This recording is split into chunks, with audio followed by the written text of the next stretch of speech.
के प्रतिपादना करें प्रोफेसर नंदकिशोर पांडे। धन्यवाद नीलम जी। आवाज़ आ रही है?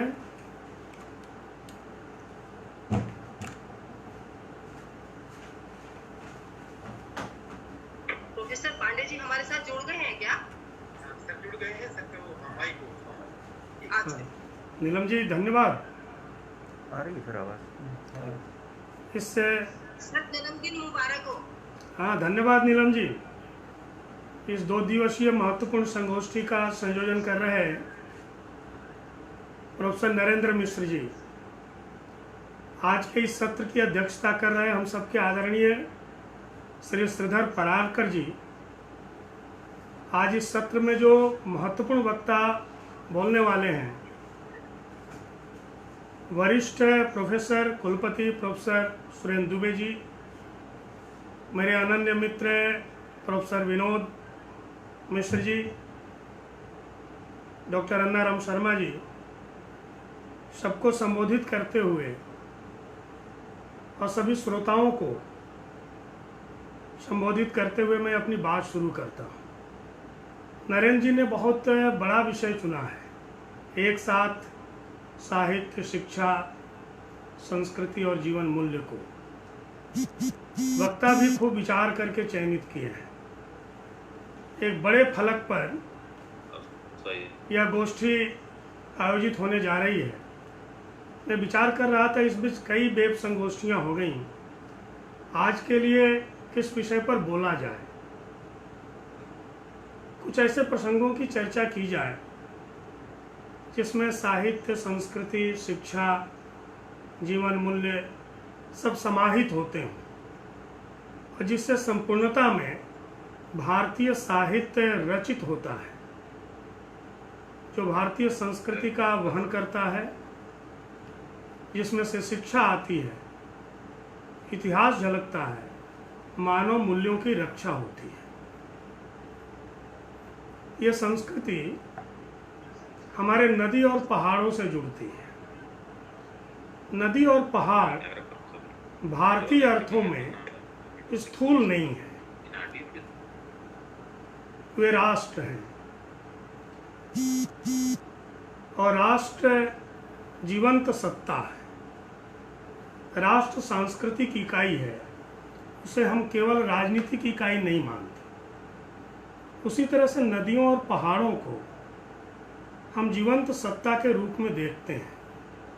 नदियाँ अधिकांशतः माँ कह करके पुकारी जाती हैं, लेकिन ब्रह्मपुत्र और सोनभद्र नद हैं।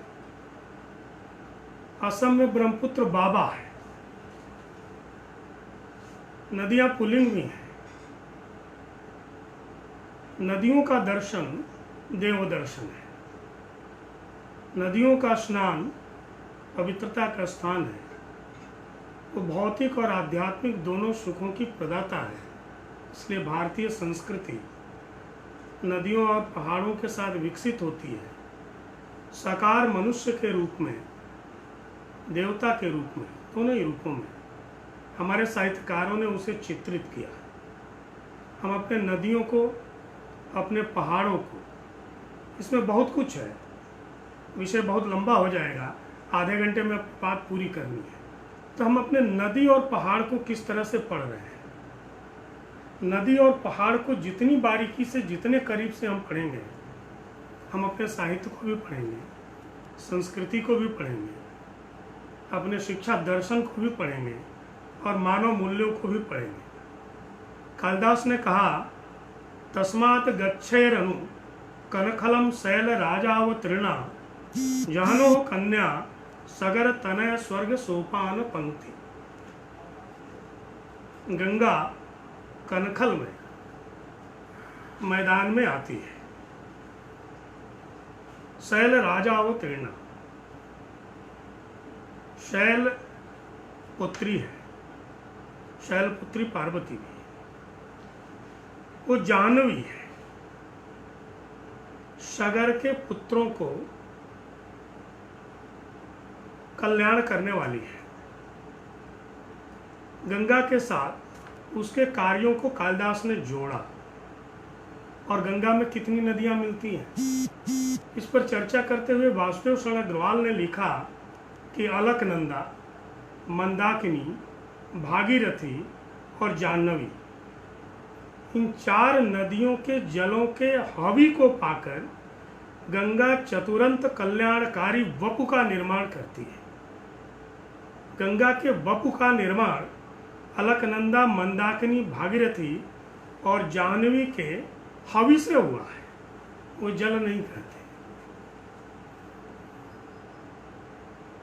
यज्ञ कुंड में हवि, गंगा के साथ ये 4 नदियां जुड़ती हैं।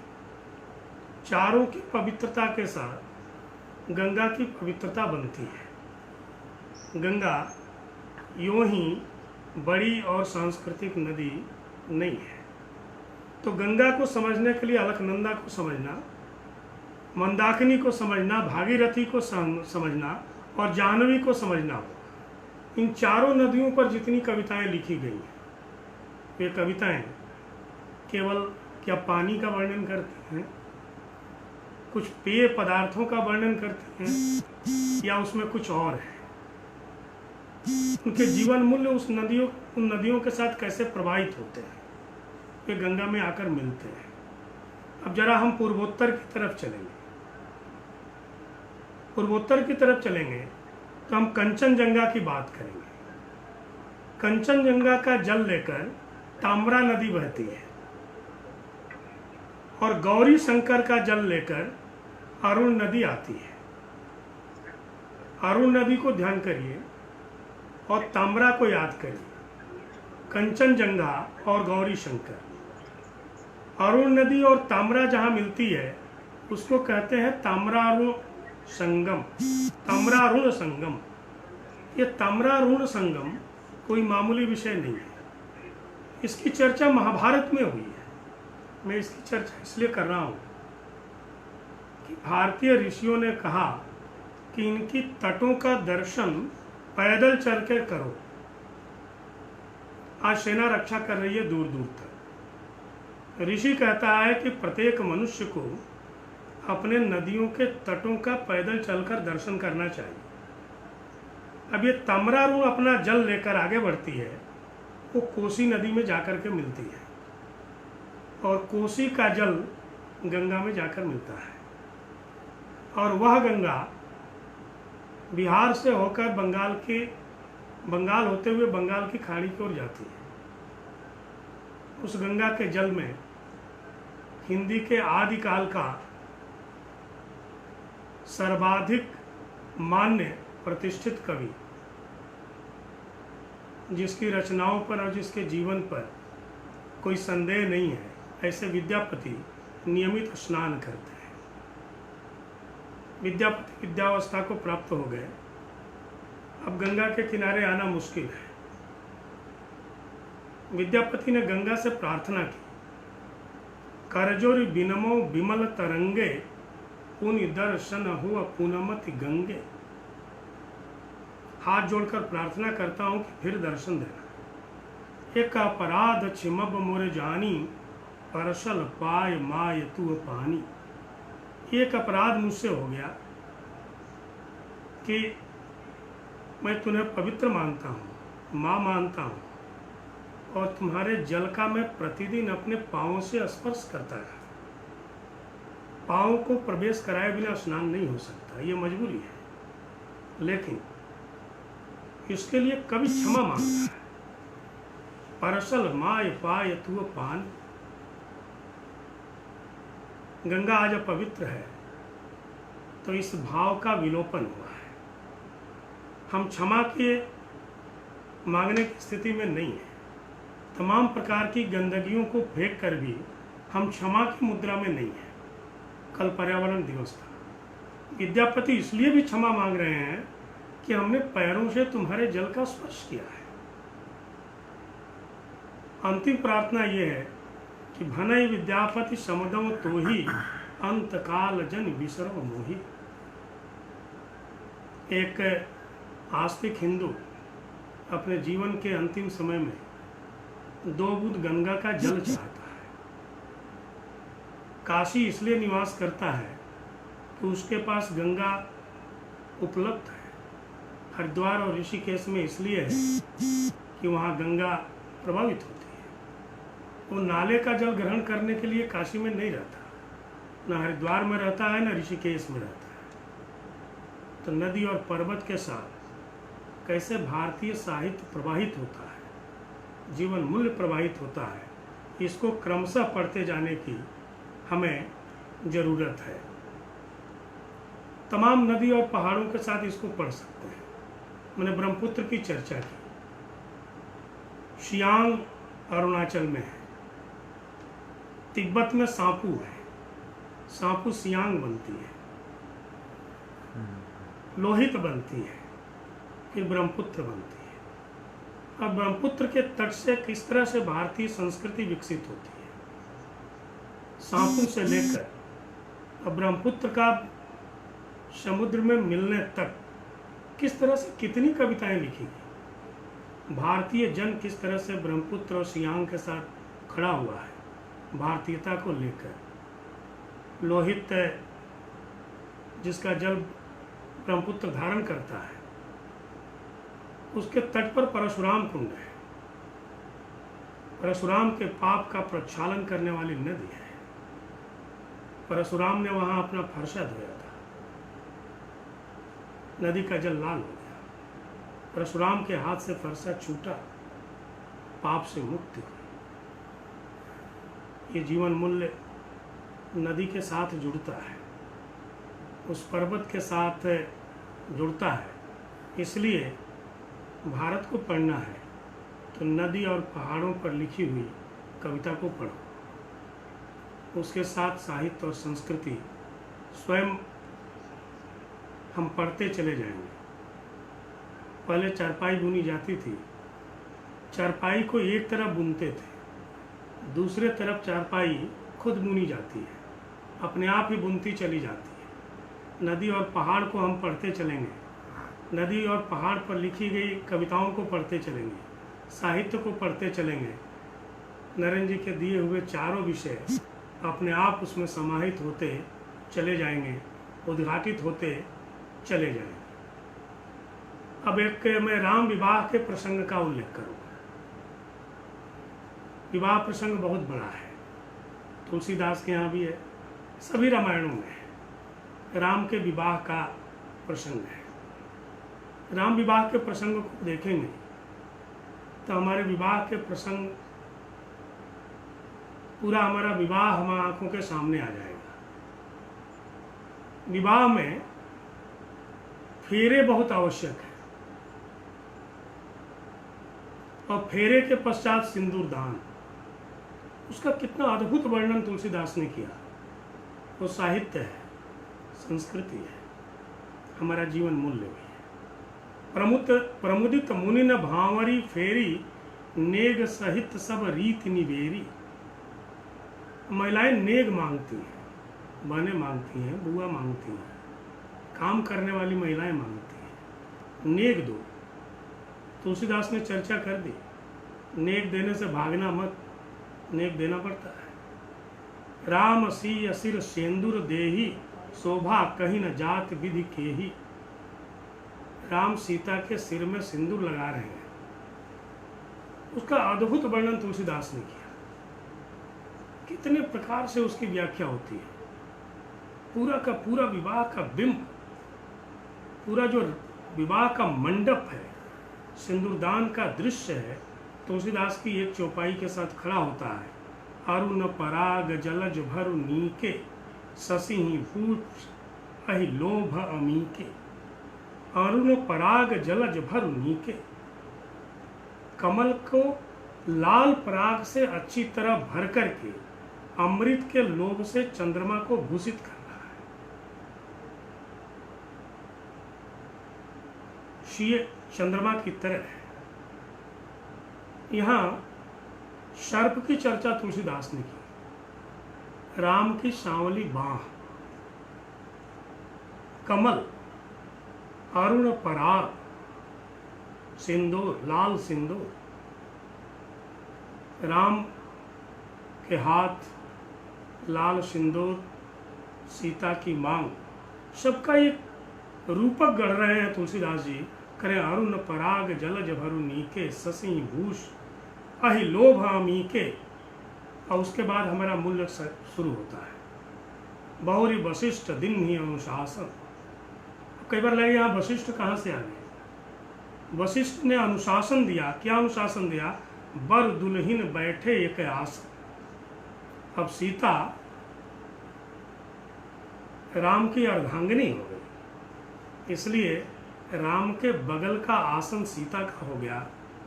वशिष्ठ जी ने कहा अब सीता राम के बगल में आसन पर बैठे।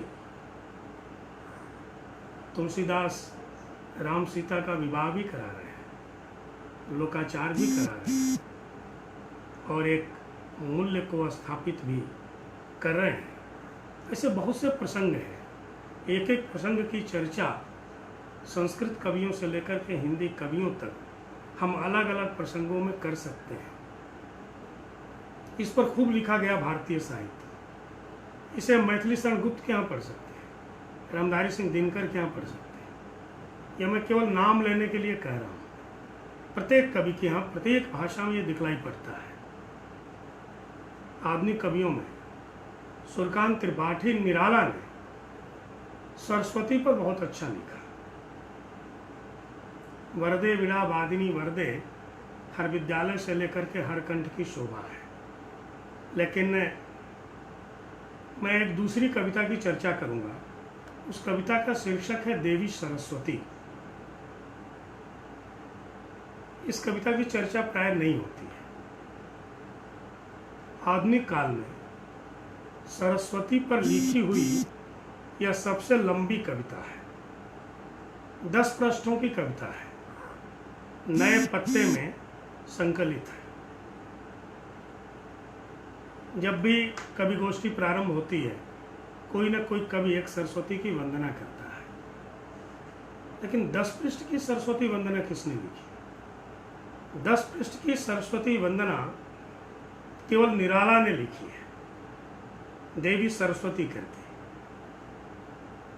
उनकी कविता राम की शक्ति पूजा पर अद्भुत व्याख्या पुस्तक छपी छंद छंद पर कुमकुम, प्रोफेसर बागी शुक्ल जी की। ये छंद छंद पर कुमकुम जो वाक्य है, इसी देवी सरस्वती कविता की पंक्ति है। वहां से वागीश जी ने इसको लिया और देवी सरस्वती से युक्त होकर वो व्याख्या कर रहे थे, तो स्वाभाविक है कि वहां से पंक्ति को उठाते।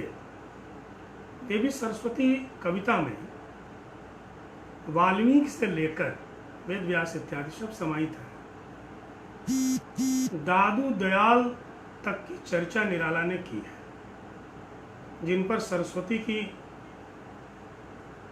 कृपा हुई और जिन लोगों ने कविताएं लिखी। एक एक पैराग्राफ है बहुत सुंदर ढंग से। ये कविता हिंदी के विद्यार्थियों को भी पढ़नी चाहिए। देवी सरस्वती पूरी भारतीयता साकार रूप में देवी सरस्वती कविता में खड़ी होती है। मैं एक उस कविता के एक दूसरे अंश की चर्चा करूंगा कि देवी सरस्वती खेतों में हरियाली आने के पश्चात, फसल आने के पश्चात गांव में कैसे प्रकट होती है। लक्ष्मी की कृपा से फसलें होती हैं। लक्ष्मी घर में आ गई, फसल घर में आ गई। फसल घर में आएगी तो सरस्वती किसानों के कंठ में आती है। चौपाल सजते हैं, फिर गान होते हैं। हरी भरी खेती की सरस्वती लहराई, मग्न किसानों के घर उन्मद बजी बधाई। हरी भरी खेती की सरस्वती लहराई, किसानों के घर में अन्न आया, सरस्वती लहराने लगी। मग्न किसानों के घर उन्मद बजी बधाई, खुली चांदनी के डफ और मजीरे लेकर बैठे गोल बांधकर लोग बिछे खेसों पर गाने लगे भजन कबीर के। कितनी जबरदस्त जन पकड़ है। सरस्वती कंठ पर आई है, खेसों के बिछावन बिछा करके चादरें दरिया बिछ गई, लोग उस पर बैठ गए हैं और कबीर के भजन गा रहे हैं। तुलसीदास धनुष भंग के और राम के बनोवास के, कतकी में गंगा नहान की बड़ी उमंगे। तुलसीदास के भजन गा रहे हैं, धनुष भंग के प्रसंग गा रहे हैं, राम के वनवास के गीत गा रहे हैं और ये बताना नहीं भूलते कि कार्तिक के स्नान की उमंगें किसानों के भीतर बढ़ गई। धान की खेती आश्विन और कार्तिक में कट जाती थी। आज से 25-30 वर्ष पहले ही जब हल से खेती होती थी, जौ की खेती होती थी प्राय, तो कार्तिक में बुआई हो जाती थी और कार्तिक स्नान के लिए किसान बड़ी संख्या में जाते थे, मेले लगते थे। याद आते हैं भारतेंदु हरिश्चंद्र बलिया के, इसी कार्तिक के पूर्णिमा के मेले में उन्होंने भारत वर्षोन्नति कैसे हो सकती है यह निबंध पढ़ा था। तो जब बड़ा कवि रचता है तो उसमें साहित्य, संस्कृति, जीवन मूल्य। जीवन मूल्य क्या है? भारतीयों का जीवन मूल्य ये है कि उसके रोम रोम में राम बसे हुए हैं। वे अन्य प्रसंगों की भी चर्चा कर सकते थे। वे चर्चा करते हैं कि राम के विवाह की चर्चा करते हैं और फिर राम के वनवास की चर्चा करते हैं। जीवन के दो मार्मिक प्रसंग। और आचार्य शुक्ल ने कहा कि महाकवि के लिए जीवन के मार्मिक स्थलों की पहचान जरूरी है। ये पहचान तुलसीदास को थी। ये पहचान भारत के किसानों को भी है।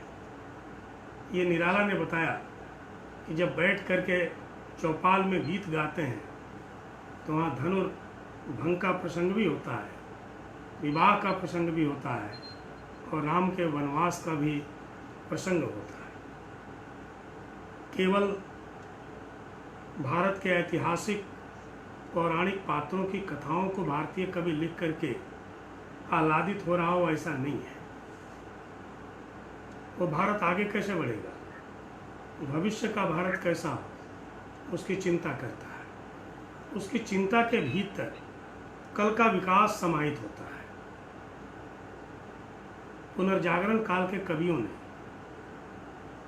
हरिऔध जी हो या मैथिली शरण गुप्त, वे उन्नत कृषि की बात कर रहे थे, पशुओं के माध्यम से अपनी बात कर रहे थे।